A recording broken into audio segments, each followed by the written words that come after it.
चुनाव में मुफ्त की योजनाओं की या चीज़ों की जो घोषणाएं होती हैं राजनीतिक पार्टियों की तरफ से, उसे सुप्रीम कोर्ट में चुनौती दी गई थी और ऐसा लगने लगा था कि सुप्रीम कोर्ट इन बातों को देखने के लिए, इस पर राय देने के लिए कमेटी का गठन करेगा। लेकिन सुप्रीम कोर्ट ने ऐसा नहीं किया है। कमेटी बनाने की बजाय 2013 का एक फैसला है जिसकी पहले समीक्षा की बात कही है और उसे 3 जजों की विशेष बेंच के पास भेजा है। उस फैसले से जुड़े जो सवाल हैं वो बहुत महत्वपूर्ण हैं और इसे ही लेकर हम बात करते हैं याचिकाकर्ता अश्विनी उपाध्याय से। अश्विनी जी, ऐसा लगने लगा था कि कोर्ट कमेटी बना देगा, लेकिन आखिरकार 2013 का जो बालाजी फैसला है, एस सुब्रमण्यम बालाजी, उसकी समीक्षा की बात कोर्ट ने पहले कही है। क्या है वो फैसला और अब इस समीक्षा से क्या हासिल होगा? देखिए, जो 2013 का जो सुब्रमण्यम बालाजी का फैसला है ना, वो एक तरीके से बीच में बैरियर बना हुआ था इस हमारे मामले को आगे बढ़ाने में।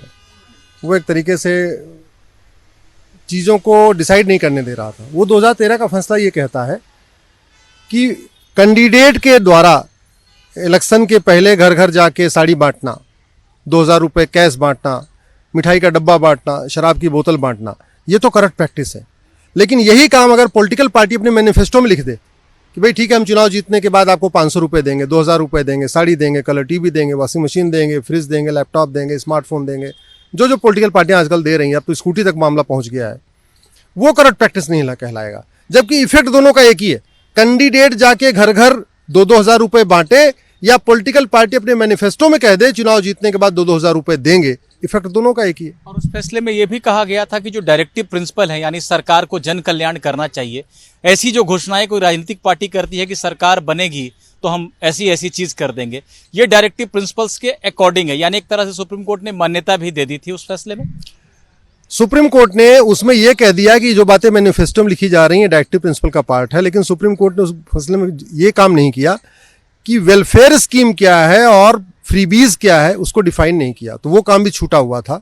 अब चूंकि ये बड़ी बेंच बनेगी, हमें पूरा भरोसा है 2013 का फैसला जो ओवर रूल होगा, एक नया जजमेंट आएगा, नई गाइडलाइन बनेगी, उसमें सुप्रीम कोर्ट फिर कमेटी भी बना सकता है, बनाएगा। कमेटी का जो कॉम्बिनेशन होगा वो भी बड़ी बेंच तय करेगी और फिर वेलफेयर स्कीम और फ्रीबीज को एक डिफाइन करने की जरूरत है।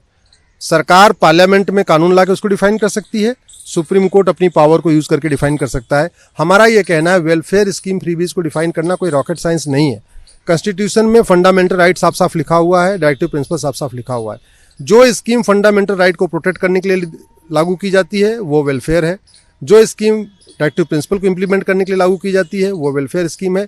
जिन स्कीम्स का फंडामेंटल राइट डायरेक्टिव प्रिंसिपल से कोई लेना देना नहीं है वो मुफ्तखोरी है। यानी टीवी देना, मिक्सी देना, इस तरह की बातें आपके? बिल्कुल, हमारा ये कहना है कि colour TV, washing machine, fridge, laptop, TV, smartphone, tab, mangalsutra, इसका फंडामेंटल राइट से कोई लेना देना नहीं है। फंडामेंटल राइट है अच्छी क्वालिटी का स्कूल, अच्छी स्कूलिंग, शुद्ध हवा, शुद्ध पानी, रोटी कपड़ा मकान, अपराध कम हो, भ्रष्टाचार कम हो, ऐसी न्यायिक हमारी सरकार आएगी तो हम 300 यूनिट बिजली का बिल माफ कर देंगे।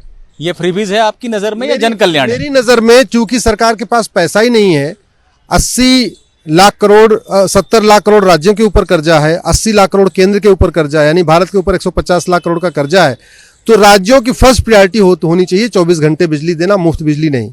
सरकार की प्रायोरिटी होनी चाहिए शुद्ध पानी देना, मुफ्त पानी नहीं। आखिरी सवाल आपसे मैं करूंगा कि अगर मान लीजिए कि बालाजी फैसले की समीक्षा के बाद उसको सुप्रीम कोर्ट एक तरह से पलट देता है और ये कहता है कि ऐसी घोषणाएं जो हैं इसको एकदम डायरेक्टिव प्रिंसिपल के अकॉर्डिंग नहीं कहा जा सकता और करप्ट प्रैक्टिस का नियम राजनीतिक पार्टियों पर भी लागू होगा, उनके घोषणा पत्र पर या भाषण के दौरान उनका नेता कुछ कह देता है लागू होगा, इसका असर क्या होगा? क्या इसका असर ये देखने को मिलेगा कि ऐसी घोषणा करने वाली पार्टी को कल को चुनाव आयोग चुनाव से ही बाहर कर दे, या अगर वो चुनाव जीत भी जाती है तो उसके सारे प्रत्याशियों का निर्वाचन रद्द हो जाए?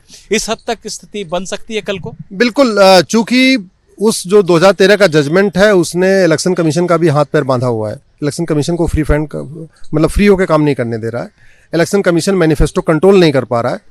जब ये जजमेंट पलट दिया जाएगा तो इलेक्शन के कमीशन के पास एक पावर आ जाएगा मॉडल मैनिफेस्टो बनाने का। मॉडल मैनिफेस्टो अभी हर पॉलिटिकल पार्टी अपना अपना मैनिफेस्टो बनाती है, कोई उसका ड्राफ्ट नहीं, कोई उसका फॉर्मेट नहीं, जिसको जो जैसे चाहे वैसे बना ले। तो एक मॉडल मैनिफेस्टो बनेगा, एक फॉर्मेट बन जाएगा कि भाई उस पर लिखा रहेगा उत्तर प्रदेश का चुनाव है, उत्तर प्रदेश के ऊपर कुल कितना कर्जा है, कितनी देनदारी है, कितना पैसा कहाँ जा रहा है, कैसा कितना ब्याज में जा रहा है, कितना, वो जब हो जाएगा फिर लिखा जाएगा कि आप जो जो वादा कर रहे हो ये बताओ ये किस फंडामेंटल राइट, किस आर्टिकल्स के साथ रिलेशन हो रहा है। तो आप सबसे पहले फंडामेंटल राइट आर्टिकल 14 से लेके आप आर्टिकल 30 तक एक होता है घोषणा पत्र, ठीक है, चलिए चुनाव आयोग को शक्ति मिल जाएगी घोषणा पत्र को थोड़ा वो कंट्रोल कर सके, और दूसरा होता है कि भाषण के दौरान नेताजी आए और उन्होंने कहा कि हम आपको दे देंगे, बिजली फ्री में दे देंगे, या टीवी दे देंगे, लैपटॉप दे देंगे, वॉशिंग मशीन दे देंगे। ये भी घोषणा होती है, चुनाव पर सीधा असर पड़ता है। क्या ऐसी जो गैर जरूरी घोषणाएं, जब ये तय हो जाएगा कि प्रीबीज क्या है और करप्ट प्रैक्टिस का नियम पार्टी पर लगेगा, तब चुनाव आयोग को यह शक्ति मिल जाएगी कि उस पार्टी को बोले कि चलो चुनाव से बाहर हो जाओ क्योंकि तुमने ऐसा करप्ट काम कर दिया? बिल्कुल, तब section 123 representation of people act भी अट्रैक्ट हो जाएगा, और section 170 of the Indian penal code जो ब्राइबरी कहता है, ब्राइबरी अट्रैक्ट हो जाएगा। तो दो धाराएं लगेंगी, करप्ट प्रैक्टिस भी बन जाएगा और ब्राइबरी भी लग जाएगी। उससे क्या होगा, इलेक्शन कमीशन के पास फिर सिंबल सीज करने की भी पावर आ जाएगी, डी रजिस्ट्रेशन की भी पावर आ जाएगी। तो ये जो फैसला है ये सुनने में एक बार को लग सकता है कि कोई फैसला था 2013 का जिसको सुप्रीम कोर्ट ने विशेष बेंच के पास भेज दिया है। ये इतनी साधारण बात नहीं है। उस फैसले ने चुनाव आयोग के हाथ पैर बांध रखे थे और उसका लाभ कहीं ना कहीं राजनीतिक पार्टियों को मिल रहा है बल्कि कि वो कुछ भी घोषणाएं करती हैं और उस पर कोई नियंत्रण नहीं होता है। जब इस फैसले की समीक्षा होगी और सुप्रीम कोर्ट ये तय करेगा कि गैर जरूरी मुफ्त की घोषणाएं क्या हैं और वाकई में जन कल्याण क्या है और किस तरह से पार्टियां घोषणाएं कर सकती हैं, क्या जो अचानक से कि हम टीवी देंगे या वॉशिंग मशीन देंगे ऐसी घोषणा कोई पार्टी कर देती है तो क्या उसको मतदाता को रिश्वत देने के जैसा माना जाएगा, यानी करप्ट प्रैक्टिस माना जाएगा, भ्रष्ट आचरण माना जाएगा?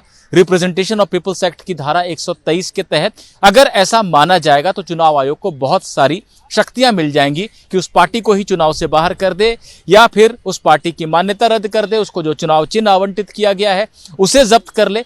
ऐसी तमाम बातें हो सकती हैं, लेकिन पहले समीक्षा होगी फैसले की, उसके बाद सुप्रीम कोर्ट देखेगा कि उसको लागू कैसे करना है, क्या कमेटी बनानी है इसके आगे भी, ये तमाम बातें आगे देखी जाएंगी। 2 हफ्ते बाद इस मामले को सुनने के लिए विशेष बेंच बैठेगी। निपुण सहगल, एबीपी न्यूज, दिल्ली।